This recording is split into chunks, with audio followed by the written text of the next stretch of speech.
Okay, this is our website, guys. Uh, it's so cool.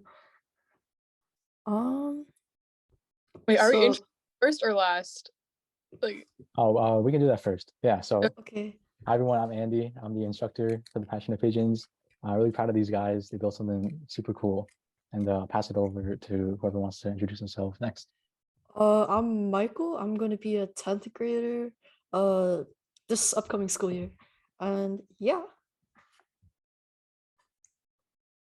Hi, my name's Laura. I'm going to be an incoming freshman in high school. So, yeah.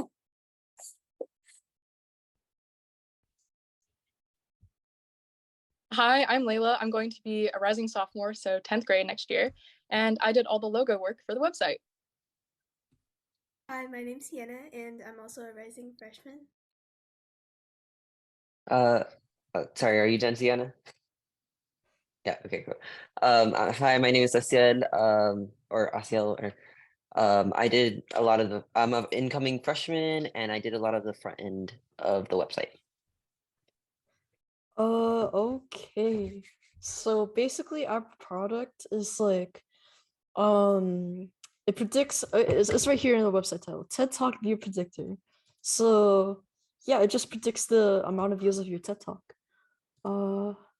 Wait, now I'm gonna share the trailer that I made. Wait, hang on. Wait, is all right, this is the trailer.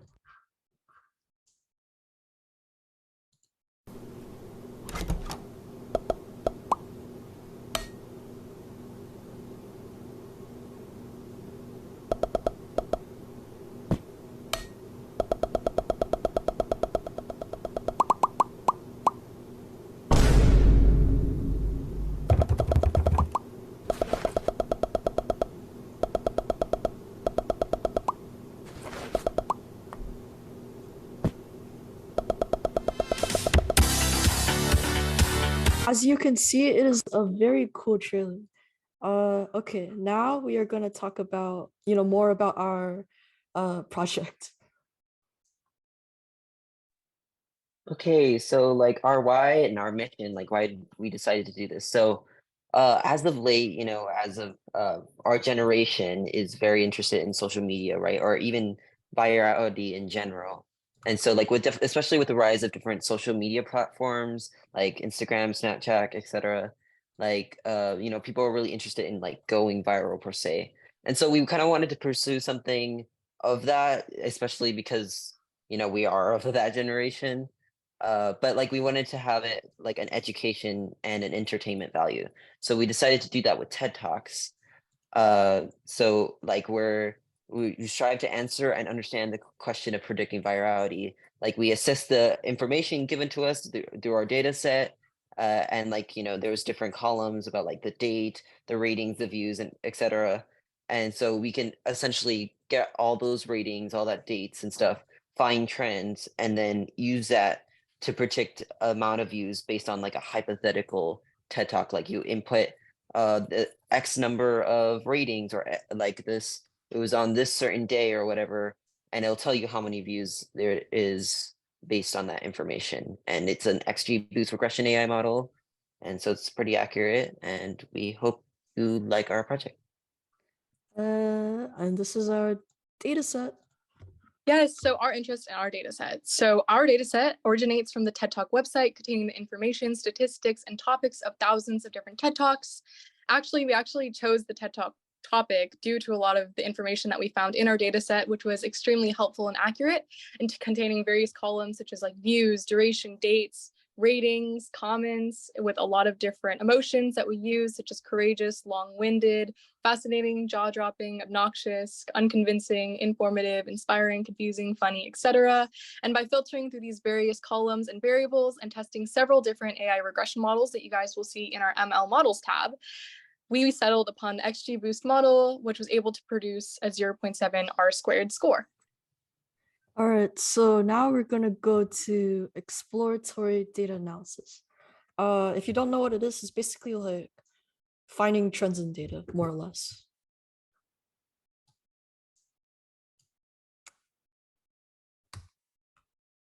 So as you can see here, more or less the foundation for like identifying correlations between several different variables.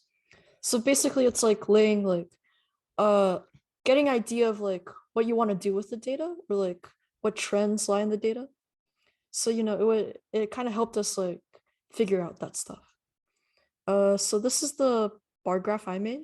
So it's the top 25 topics of the top 100 TED Talks.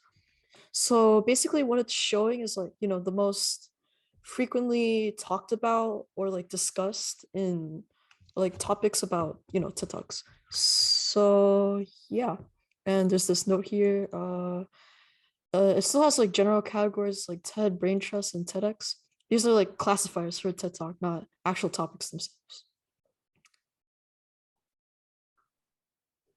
Okay, so this second one is about the main speaker and the number of views, like the average number of views. There's some speakers who had multiple TED Talks. So I just grabbed all the different views and then found the average. And whoever had the highest average, I grabbed the top 5. So essentially like the first person in first was like Jose Bowen. I'm sorry if I mispronounced that. And then, everything else is just like runner-ups.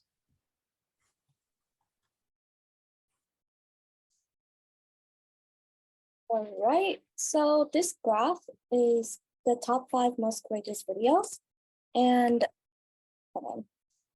And as you can see, the top rated courageous video is Monica Lewinsky's The Price of Shame with around 8,668 ratings. While on the other hand, the 5th most rated courageous video is Steve Jobs' How to Live Before You Die with around 4,151 ratings.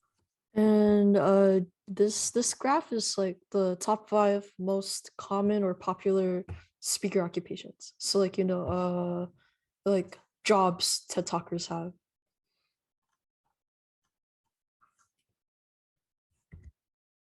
And this scatter plot depicts like a potential correlation between TED Talk duration, which is in seconds, and the amount of comments located on the TED Talk website.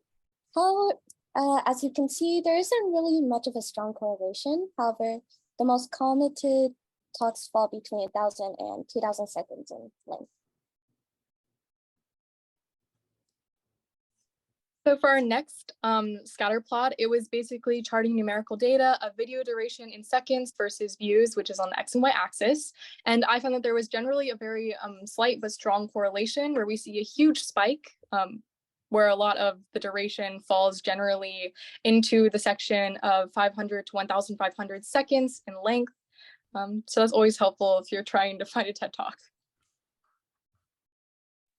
Oh wait, I'm also doing the next scatter plot. So I also charted the language availability versus views, and language availability is basically seeing how many languages a TED Talk is available in, which is also another assessment of numerical data. So we see that it depicts a very strong and positive correlation. We can see that the more languages that are available in a TED Talk, there are more traditionally views, and the most views based on languages fell between 40 to 60 languages available, as you can see on the chart.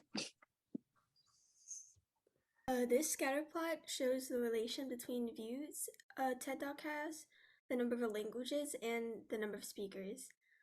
It shows that videos with over 30 million views have more languages to offer, and they're generally one speaker.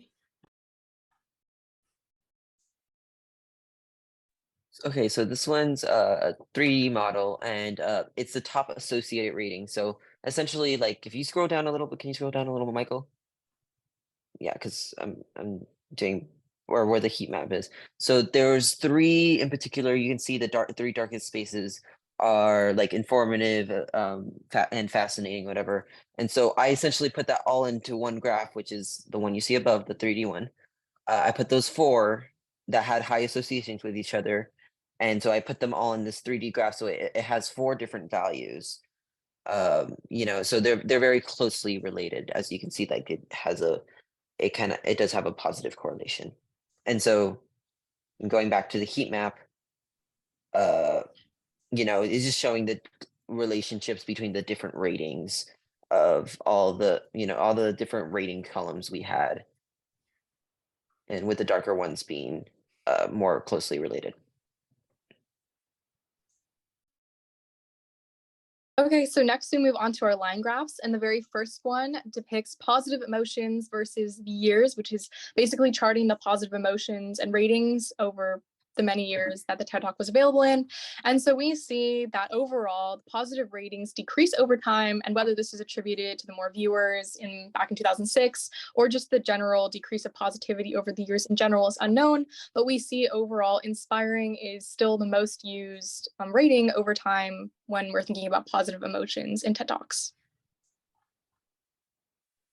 So on the opposite end of the spectrum, we actually did chart the negative emotions versus years. And so what I noticed was that from this graph, we also see that negative ratings decrease over time as well. And again, whether this is attributed to more viewers back in 2006 or user interactions and negativity decreasing over the years in general is unknown. But we see overall a more negative emotion that we see used over time would be okay. And then also unconvincing being the more second, but more negative emotion per se. So essentially mediocrity for the win. Yeah, something like that. Okay, now it's time to go on to the models that we used, or I guess like tried out. All right. So our first model type is linear regression. This came into a close second to the model that we actually used, XGBoost. Yes, thank you, Michael. Linear regression uses a previous variable to predict the next variable, which tries to find a linear correlation between multiple predictions. Yes. Random forest regression uses ensemble learning, which merges multiple machine learning models to create a single result. This model was our third choice, following XGBoost as our first and linear regression as our second. And compared to others, it was less accurate at 0.5 R². Okay, so moving on to our support vector regressor. So this one's mainly used for categorical data. And since we have like numerical data, it didn't really work for us. Like it gave us a negative value because it's not for our stuff. Because like what it does is it creates like a hyperplane. It creates a hyperplane among the data, kind of like a linear regression, but instead of the line, it's a plane, and it like categorizes things. But that's not useful for our information. So our R² score it went to the negatives. So this is oh, you want to go? Sorry, I thought we discussed how I was gonna do it. Okay, sorry, I'll just go really quickly. So the XGBoost model is actually our learning method that uses gradient boosting, essentially using extra hyperparameters and a gradient that provides accurate predictive modeling. And this is actually the one that we use for our own TED Talk and our demo, which you're going to be seeing presented by Michael. So XGBoost was our first choice overall, reaching a 0.7 R² score after changing multiple hyperparameters. But it is actually one of the most accurate and modern learning methods that is used in the tech industry, which also contributes to a lot of the ways that we wanted to use it. So as you can see in this bar graph right here, this is our bar graph charted the XGBoost. Using XGBoost regression, we charted the predicted views versus the actual views, and actually we saw that a lot of it was almost accurate, correct, or around that same about spectrum, which is what we wanted in our prediction model. Yeah, I don't know what happened here, like predicted 3 times the views. But anyways, okay, moving on to our demo. That is the thing. Okay. So you see, okay, so you just put in the numbers, whatever numbers you want. So these defaults are like the average across all TED Talks. So let's say I want 3,000 fascinating ratings, 0 ingenious ratings, 40 languages. Well, what do you think is okay? It's time for audience interaction. What number should I put for number of comments?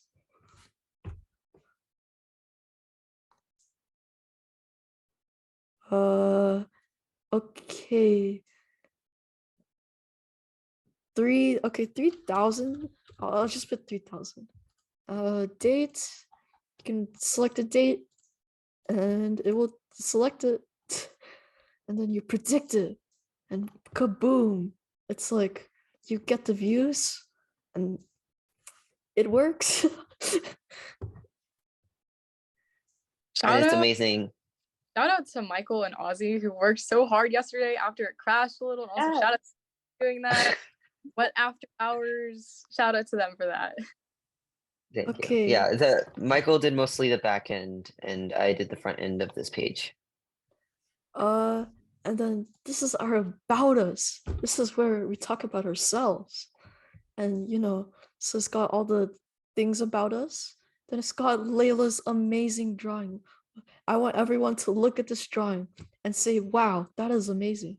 It is us as pigeons, and it's amazing. Okay. And it's Okay, now before we go, I made this secret webpage where if you scroll down, then you click at the very bottom where it says do not click. Thanks for watching. Be sure to like and subscribe. Watch him dance. See? And then if you hover over, he zooms. All right, thank you.